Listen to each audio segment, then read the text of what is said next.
Selamat pagi Bu, perkenalkan nama lengkap saya Irani Melnadi, NIM 2206120. Saya mahasiswa dari Fakultas Kesehatan Universitas Tribuana Tunggal Malang.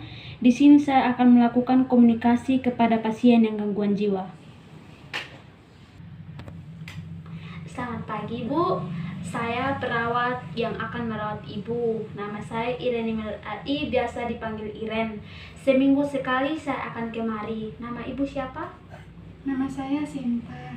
Ibu sering dipanggil siapa? Dipanggil Sin aja. Bagaimana perasaan Ibu hari ini?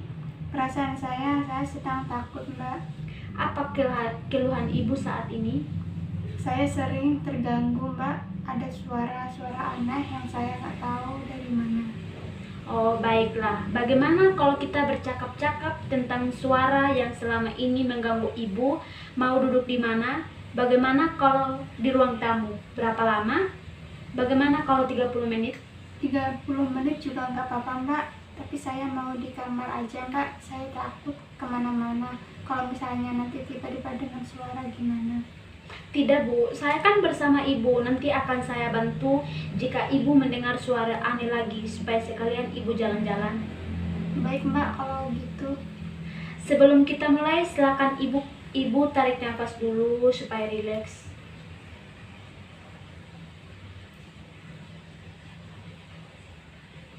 Bagus Bu. Apakah Ibu melihat atau mendengar sesuatu?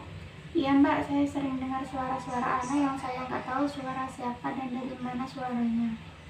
Apakah pengalaman ini terus-menerus terjadi atau sewaktu-waktu saja? Sering banget, Mbak, apalagi kalau saya sedang sendirian.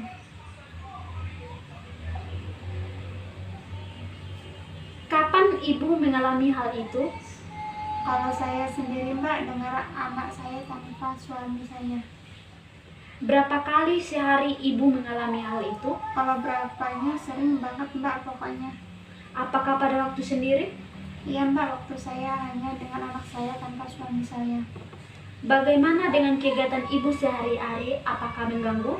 Ya, jelas terganggu, Mbak. Kadang saya sampai tidak konsentrasi, saya tidak bisa bebas dengan putri saya karena cucu saya sendiri takut kalau saya mencelakakan putri saya sendiri.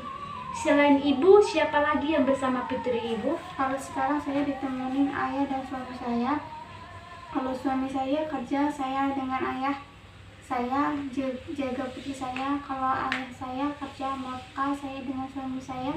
Yang penting anak saya aman, Mbak. Suara seperti apa yang Ibu dengar kalau saya boleh tahu? Ya, pokoknya suara itu bilang anakmu itu terus, Mbak. Saya sampai ketakutan dan bingung dari mana suara itu. Anak Ibu usianya berapa bulan atau tahun? Anak saya usianya masih 2 bulan, Mbak. Selama ini apa yang Ibu rasakan jika mendengar suara itu? Saya cuma bisa istighfar sambil peluk anak saya erat-erat, Mbak. Saya takut kalau suatu saat saya bisa kendalikan diri saya sendiri, Mbak. Bagus Bu mau menceritakan semua ini. Sampai saat ini perlindungan diri Ibu terhadap suara itu sudah bagus. Tetapi dipertahankan ya Bu. Ibu bisa minta bantuan ke saya kapanpun Ibu mau. Keluarga atau teman semua bisa membantu Ibu sebaiknya menyibukkan diri dengan hal lain supaya minimalisir diri memikirkan suara-suara itu Bu. Begitu ya, Mbak. Terima kasih banyak, Mbak, atas sarannya. Salah satu cara untuk menghilangkan atau mencegah suara-suaranya adalah dengan cara menghardik Bu.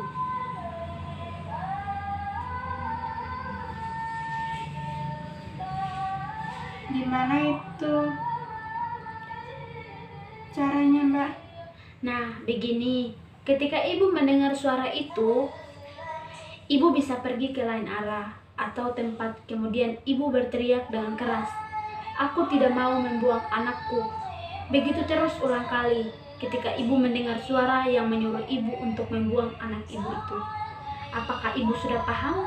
Iya, Mbak, saya paham sekarang. Terima kasih banyak ya, Mbak. Bagaimana dengan perasaan Ibu setelah kita bercakap-cakap? Ya, saya jadi yakin bahwa suara yang saya dengar itu tidak nyata dan tidak patut saya percaya. Bagus Bu. Nah, untuk besok saya mau mengajarkan Ibu untuk mencegah suara-suara itu lagi. Kira-kira Ibu bisanya jam berapa? Bagaimana bila seperti sekarang ini? Ya nggak apa-apa deh Mbak. Di mana Bu kira-kira tempat ngobrolnya? Di sini lagi juga nggak apa-apa Mbak. Baik Bu, saya pamit ya Bu. Jangan lupa untuk meminta bantuan saya atau perawat keluarga Ibu jika ada apa-apa ya. Selamat siang Bu, terima kasih atas waktunya. Selamat siang Mbak.